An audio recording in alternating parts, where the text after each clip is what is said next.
என்னோட விளையாட்டுத்தனம் இப்படி சத்தியமா நினைக்கல காவேரி. இப்படி ஒரு கஷ்டத்தை நம்ம 2 பேருக்கும் கொண்டு வரும். ஆனா இந்த அடி எனக்கு ஒரு விதத்துல நல்லது தோணுது காவேரி.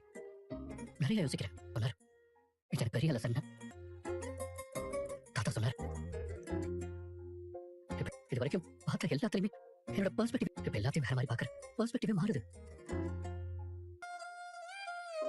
இன்னொரு பக்கம் என்ன பெரிய பர்சனல் ஃபீல் பண்ண முடியுது. பக்கம் பழசெல்லாம் யோசிச்சு கில்ட்டாவும் இருக்கு. இந்த கில்ட் நம்ம திரும்ப பேட்ச் பார்க்குற வரைக்கும் எனக்கு இருக்கும்னு தோணுது. இல்லக்கா என் வீட்டை உங்க மனசுல நான் தான் நிரந்தரமா இருப்பேன்னு எனக்கு தெரியும். வேணா காலி பண்ணிட்டு போயிருக்கலாம். ஆனா உமா நீ இப்ப சொன்ன கைதி இருக்க. நான் உன்னை மீட்டிட்டு வருவேன். இதே சேர்ல உன்னை எனக்கும் காவேரி சீக்கிரமாவே நடத்தி காட்டுவேன். உன்னை எம்டியா உட்கார வைப்பேன். இது நடக்கும். கங்கா நீயாவது அவளுக்கு பழக்கம் இருக்காதுல்ல. நீயாவது எவ்வளவு போய் உதவி செய்டி. இத்தனை பேருக்கு சமைச்சு நான் எப்படிமா? அதான் சொன்னேனேடி. பையன் ஏதோ சொல்லி வச்சுக்கும் போல. வாதியா எதுவும் சொல்லலையே தவிர எவனோட மாமியார் அமைதியா இருக்காங்க. அந்த பையன் ஏதோ அந்த அம்மா பாக்குற பார்வையிலேயே அவ்வளவு கோவம் தெரியுது. இப்படி இருக்கும்போது அடுப்படிக்குள்ள எல்லாம் நம்ம போக தெரியுது. அவங்க பையனை நம்ம கைக்குள்ள போட்டுக்கிட்டு நாம நாதல குமர் தம்பி கிட்ட சொல்லி ஒரு வீட்டை பார்க்க சொல்லு. அது நாம நாட்டாம பண்றதா உங்களுக்கு தோணும். வேணாண்டி முதல்ல 2 நாள் ஆகும்னு சொல்லி காரலாமா. எம்னா வீட்டுக்காரரையும் நம்ம பார்க்கணும்ல. 2 நாள் எப்படியாவது அட்ஜஸ்ட் பண்ணி நம்ம இருப்போமா? காவேரி எங்கடி? பாட்டி குளிச்சிட்டு இருக்கா பாட்டி. வந்து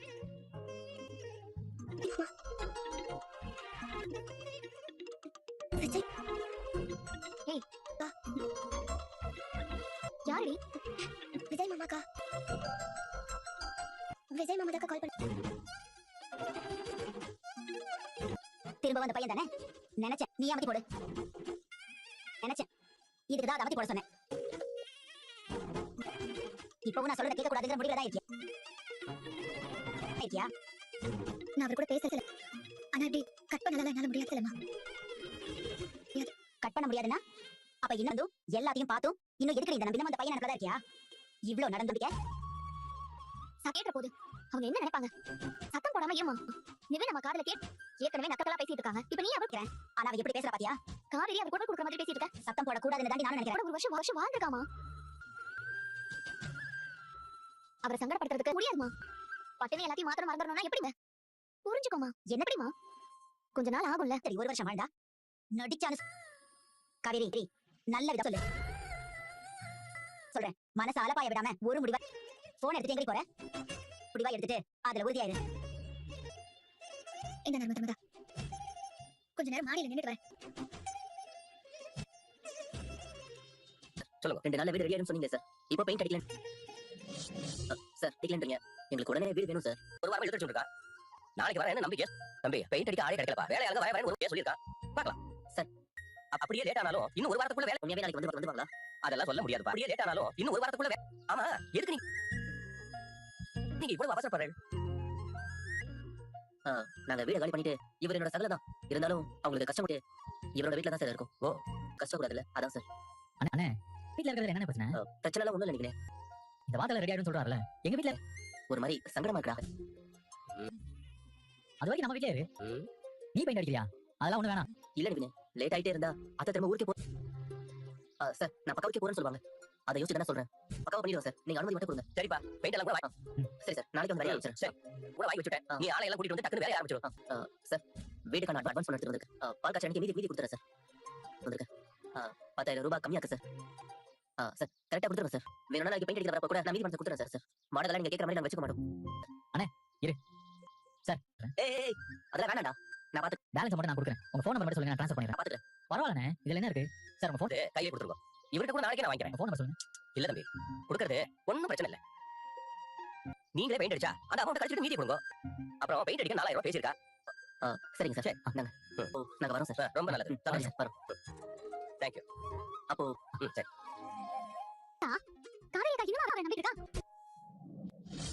என்ன இன்னும் பிரச்சனை நடந்து 2 எல்லாத்தையும் தூக்கி போட முடியுமா அவளால? 2-3 நாள் தான் ஆகுது. சட்டமே எல்லாத்தையும் இனிமே மீற கூடாதுன்னா நானும் இப்ப இங்க வந்து உங்க வீட்டுல நீ பேசினதெல்லாம் கேட்டுட்டு தான் நான் வந்தேன். வீட்டுல தங்கியிருக்கேன். இது பாரு நீ நிவேனுக்கு கோவில் கட்டி கும்பிட்டு பேசுன. ஆனா விஜய பத்தி தப்பா ஏதாவது மத்த யார் வேணாலும் பேசிட்டோம். என்ன பாக்குற அன்னைக்கு விஜய். ஆனா விஜய பத்தி நீ தப்பாவே பேசக்கூடாது. வந்தப்போ மத்த எல்லாரும் பேசினதை கூட நம்மளோட ஆதங்கோன்னு எடுத்து இன்னைக்கு நீ நிவேன் கூட வாழ்ந்துட்ட. ஆனா நீ அவரை அப்படி பேசலாமா? அதுக்கு யார் காரணம்? விஜய் ஏன் அவ்வளவு ரிஸ்க்? நீ பட்ட கஷ்டத்தை பாகிஸ்தான் ரிஸ்க் எடுத்து உனக்கு நீ கல்யாணம் பண்ணி வைக்கணும். பாகிஸ்தான் சகிக்காம பண்ணாரு. அன்னைக்கு உன்னால அவர் காட்டின அக்கறைய உன்னால நான் கஷ்டப்படுறேங்கிறதையும் அவரால ஏற்க முடியல. நீ நடிப்புன்னு இன்னொரு தடவை சொன்ன, அவ்வளவுதான் சொல்லிட்டேன். கான்ட்ராக்ட் போட்டாருதான் சொல்லிட்டேன். ஆனா அவர் என்ன கம்பெல்லாம் பண்ணல. நானும் சேர்ந்து இந்த விஷயத்துல தப்பு பண்ணிருக்கேன். என்ன உன்னால ஏற்க முடியும்? நான் தான் கொடுத்தாரு. நான் தான் அதை சூஸ் பண்ணேன். ஏற்க முடியல. ஏன்னா நான் கூட பிறந்தவன் அதானே. இது பாரு, கான்ட்ராக்ட் விஷயத்தை மட்டுமே வச்சு அவரை தப்பானவர் மாதிரி நான் பேசல. அவர் மாதிரி பேசுறதை இதோட நிறுத்திக்கோ. சரிக்கா, ஆனா ஒண்ணே ஒண்ணு மட்டும் கேக்குறேன். ஏய் கொஞ்ச நேரம் சும்மா இருடி. அதான் நீ கான்ட்ராக்ட் மேரேஜ்க்கு விஜய் உன்னை கம்பல் பண்ணலையா? ஆப்ஷனா கொடுத்தாரா? நீ சும்மா இருக்கா? என்னடா சொன்ன? கான்ட்ராக்ட் ஆப்ஷனா கொடு. சரி, அப்படியே அட்ஜஸ்ட்மென்ட் கேள்விப்பட்டியா நீ? தினக்கூலிக்கு போற பொண்ணுங்க ஆரம்பிச்சு நாவே அட்ஜஸ்ட்மென்ட் எதிர்பார்க்கறதுல ஒரு கூட்டம். பெரிய பெரிய பொறுப்புல இருக்கிற பொண்ணுங்க வரைக்கும் இப்படி பொண்ணுங்க நாவே அந்த கூட்டம் பொண்ணுங்க கிட்ட கம்பெல்லாம் பண்ண மாட்டாங்க. இத நீ பண்ண மாட்டாங்கக்கா. ஆப்ஷன் தான் கொடுப்பாங்க. இத நீ பண்ணா உனக்கு நான் அதை பண்றேன்னு வைக்கிற ஆப்ஷன் அது. அப்படி ஆப்ஷன் கொடுக்கறத நீ சரின்னு சொல்லுவியா? சொல்லுக்கா, சரி சொல்லு. அப்படி ஆப்ஷன் சொல்லுவியா? அத சரி நீ சொல்லுவேனா? விஜய் உங்க சரி நான் ஏத்துக்கிறேன். ஏய் உன்கிட்ட இந்த மாதிரி ஒரு கான்ட்ராக்ட் ஆப்ஷனா கொடுத்ததையும் எதை கொண்டு போய் எதோட கம்பேர் பண்ற நீ? யோசமா யோசிக்கிறத என்னால அனுமதிக்கவே முடியாது. பாரு, விஜய் அந்த மாதிரி ஆள் கிடையாது. அவர் இவ்வளவு மாத்து பேச சொல்லிட்டேன். யூஸ் பண்ணிக்கிற மைண்ட் செட்டை நான் சொல்றேன். உன்னோட நெருக்கடியான சிச்சுவேஷனை தனக்கு ஃபேவரா யூஸ் அந்த வகையில பார்த்தா விஜய் உன்கிட்ட நடந்துட்டதுக்கும் பெரிய வித்தியாசம் இருக்குங்க. ஏய் விஷயத்துக்கும் அவன் உன்கிட்ட சொன்ன விஷயத்துக்கும் என்ன நான் இவ்வளவு தூரம் சொல்றதா அவங்கள சொல்றாங்க. இந்த அம்மா சிம்பிளா பணக்காரங்க தானே அவங்களுக்கு தெரிஞ்சது. இந்த பாருக்கா, விஜய் திரும்ப உனக்கு அதை பார்த்ததும் அம்மா இடத்துல வேற யாராவது இருந்தா உன் கூட்டிட்டு போக வந்து உன் கையை பிடிச்சி எடுத்துட்டு போனார்ல, அதை நீ விஜய் கூடவே வாழட்டும் நினைச்சு பேசாம இருந்திருப்பாங்க. ஆனா நம்ம அம்மாவால ஏன் எடுக்க முடியல சொல்லு? 4 பேரும் பொண்ணுங்க. இன்னைக்கு உன் விஷயத்துல நடந்ததையும் பெருசா பாதிக்கும்னு அம்மாக்கு தெரியும். எடுத்தாங்கன்னா அது எங்க எல்லாரும் வாழ்க்கையும் பெருசா பாதிக்கும். இப்படிதான் ஒவ்வொரு பொண்ணையும் கரையை எல்லாரும் அம்மா கிட்ட கேட்பாங்க. ஏய் அக்காவோட மாமியார் நம்ம அத்தையை கூட கேட்கும். ஏய் என்னோட மாமியார்ல ஆரம்பிச்சு கொஞ்சமாவது அம்மாவோட இடத்துல இருந்து யோசிச்சு ஊரை பத்தி நமக்கு இருந்தாலும் நான் ஒரு விஷயம் சொல்றேன். தெரியாத ஒரு விஜய நான் பக்கத்துல இருந்து பாத்துக்கேன். நான் விஜய் கூட 1 வருஷம் வாழ்ந்திருக்கேன். உங்களுக்கு அவர் தப்பே சட்டம் வச்சு அவரை மொத்தமா தப்பான ஆளா செய்யாதவர்லாம் இல்ல. ஆனா இந்த ஒரு விஷயத்தை மட்டும் லேபிள் பண்ணாரு. என்னால அதை ஏற்கவே முடியாது. இந்த கான்ட்ராக்ட் விஷயத்துல நீ திட்டணும்னா கையில நிக்காது. நீ காசு வாங்கினா என்ன திட்டு நான் வாங்கிக்கிறேன். புரிஞ்சுதா அக்கா? இனிமே விஜய பத்தி நீ பேசவே கூடாது. புரிஞ்சு? நீ இவரை பிளாக்மெயில் பண்ணி தானே நீ கல்யாணம் பண்ணிட்ட. அது கூட சரியா? நீ இவ்ளோ பேசறல. அட்டெம்ப்ட் பண்ணி ஒரு சரியா? அத வச்சு ஊ கேரக்டர் ஜட்ஜ் பண்ணா உன்னால ஏத்துக்க முடியுமா? சொல்லு நீ. ஏத்துக்கியா? என்னடா நீ ஏதோ சொல்லலடி. நீ முடிவு பண்ணிக்கோ. நீ வந்து கிட்ட சொல்லி போ. நான் ஏதோ உன் விஷயத்துல உனக்கு மேல எனக்கு தான் குழப்பமா இருக்கு. இப்போ உன் பக்கத்துல ஆறுதலா இருக்கணும் மட்டும் தான் எனக்கு தோணுது. எதுவா இருந்தாலும் சரி.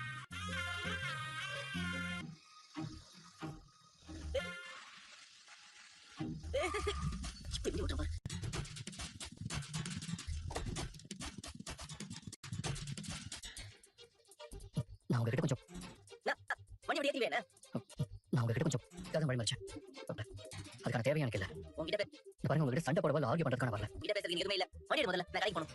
அமர் ப்ளீஸ் ஒரு 5 minutes எனக்காக. வண்டி அடியா ப்ளீஸ். சொல்லுங்க குமரன்.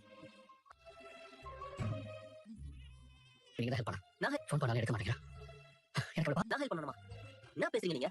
கல்யாணம் பண்ணீங்க தெரிஞ்சதும் எனக்கு எப்படி இருந்துச்சு தெரியுமா? எங்க வீட்டு பொண்ணை கான்ட்ராக்ட் போட்டு கல்யாணம் அதுவும் நான் பணத்தை ஏமாந்ததுனால எனக்கு எவ்வளவு கஷ்டமா இருக்கு தெரியுமா? காவேரிக்கு ஒரு நிலைமை வந்து தெரிஞ்சது பின்னாடி எனக்கு ஆம்பளை பசங்க இல்லாத வீட்டுக்கு நான் தான் எங்க மாமா வீட்டுக்கு. ஆனா என்னாலேயே என் மாமா பொண்ணுக்கு இப்படி பையன் மாதிரி எல்லாத்தையும் பாத்துக்கிறேன். அப்படிதான் நான் இருந்தேன். இப்படி ஒரு அவமானம் வந்து எனக்கு தெரிஞ்சப்போ இருக்கு காவேரி குழந்தையா இருக்கும் போது எனக்கு தெரியும் அசிங்கமா இருக்கு. நான் தூக்கி வளர்த்த பொண்ணு யாவ. எங்க ஊர் பக்கம் பொம்பளை பிள்ளைங்கள என் கஷ்டம் என்னன்னு புரியுதா இல்லையா?